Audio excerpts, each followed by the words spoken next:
अतिशय लोभ बकुल ने किन्ना, क्षण में प्राण केकड़ा लेना। कुछ वैसा ही सीन हो रहा है क्या? अगर अभी आप देखेंगे, मैंने आपको पिछले कुछ दिनों से बताया था कि किस तरीके से एक एक दिन में 2-2, 3-3 देशों के प्रतिनिधि, विदेश मंत्री, कभी राष्ट्रपति भारत आ रहे हैं। दुनिया भारत की तरफ दौड़ रही है और इसके पीछे एक बड़ा कारण है। स्क्रीन पर जो वीडियो देख रहे हैं आप, ये चाइना की सबसे दुखती रग है और उस देश के विदेश मंत्री यहाँ पहुँचे हैं और उन्होंने क्यों कहा कि अब तो मैं बहाना ढूंढूंगा भारत आने का। आखिरकार ये मीटिंग क्यों महत्वपूर्ण है और चाइना की नजर इस पर क्यों ज्यादा है? जियोपॉलिटिक्स में बहुत कुछ चल रहा है, हमेशा की तरह जानने को मिलेगा बहुत कुछ। आइए जानते हैं इन खबरों को विस्तार से।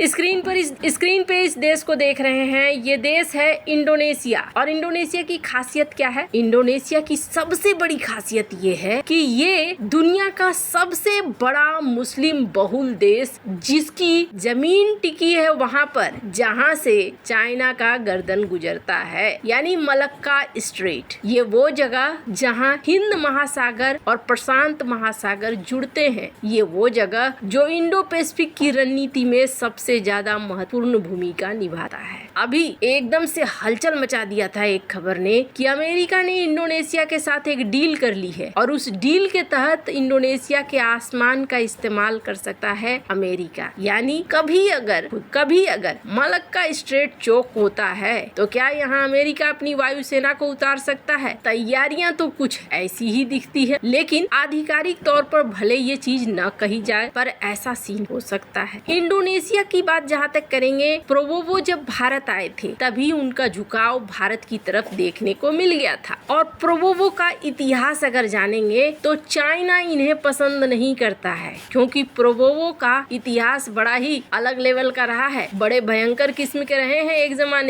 जमाने में अगर प्रोवोवो विख्यात थे तो कुख्यात भी थे। प्रोवोवो जो हाल ही में शी जिनपिंग से मुलाकात करके आए और चाइना ने भी इनका बढ़िया से स्वागत किया था। एक जमाने में चाइना इन्हें देखना पसंद नहीं करता था, क्योंकि जब इनके हाथ में कमान थी, प्रोवोवो के हाथ में, चूंकि प्रोवोवो मिलिट्री जनरल थे टॉप के, और उस समय चाइना के जो खिलाफ लोग उतरे थे उसमें इन्होंने बड़ी भूमिका निभाई। और खास करके चाइना के खिलाफ जो चाइना के बिजनेसेस थे उनको भी उस समय बड़ा निशाना बनाया गया था। तब आरोप लगाया जाता है कि इंडोनेशिया के वर्तमान प्रेसिडेंट अभी वाले प्रोवोवो और उस समय वही प्रोवोवो जो मिलिट्री जनरल थे चाइना के खिलाफ खुलकर उतरते थे। तो चाइना जानता है कि इनका रुख कैसा है। जब ये सत्ता में आए थे तभी समझ में आ गया था कि प्रोवोवो लंबी गेम खेलेंगे। और प्रोवोवो जब भारत आए तब उन्होंने ये कहा कि मेरा डीएनए तो इंडियन डीएनए है। और उस समय भी एक बड़ा संकेत मिला कि प्रोवोवो भारत के साथ संबंध को बहुत अच्छा करना चाहते हैं। अब एक लेवल आगे चीजें बढ़ रही है। चाइना इस चीज को जानते हुए समझते हुए कोशिश कर रहा है कि इंडोनेशिया उसकी तरफ रहे। लगातार इंडोनेशिया संग बातें करता है कि कोशिश करता है रिलेशन अच्छा रहे। इसके पीछे कारण है मलक्का स्ट्रेट। लेकिन इंडोनेशिया भी कम चालू नहीं है। स्क्रीन पर एक आर्टिकल देखिए। इंडोनेशिया और मलेशिया एक सिक्योरिटी फ्रेमवर्क बना रहे हैं। और किसके लिए बना रहे हैं? मलक्का स्ट्रेट के लिए बना रहे हैं कि भाई कल को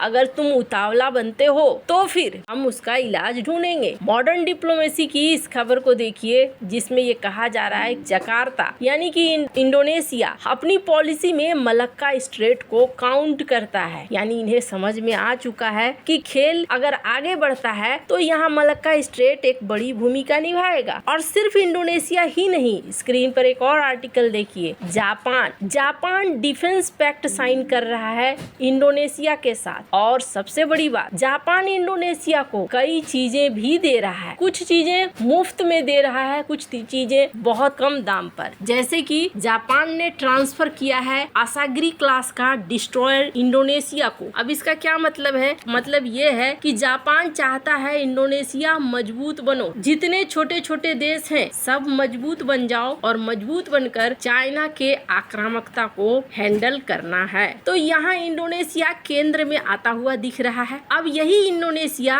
के फॉरेन मिनिस्टर भारत आए हैं और भारत में यहाँ डॉक्टर एस जयशंकर के साथ इनकी मुलाकात हुई। इस मुलाकात में क्या कहा गया दोनों की तरफ से, थोड़ा ये वीडियो सुनिए।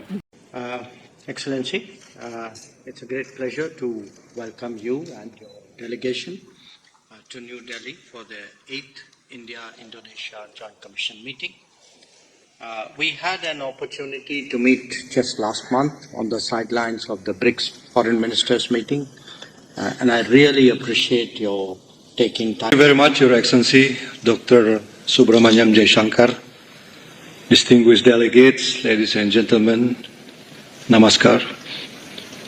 Thank you, Excellency, for receiving us and for the warm hospitality.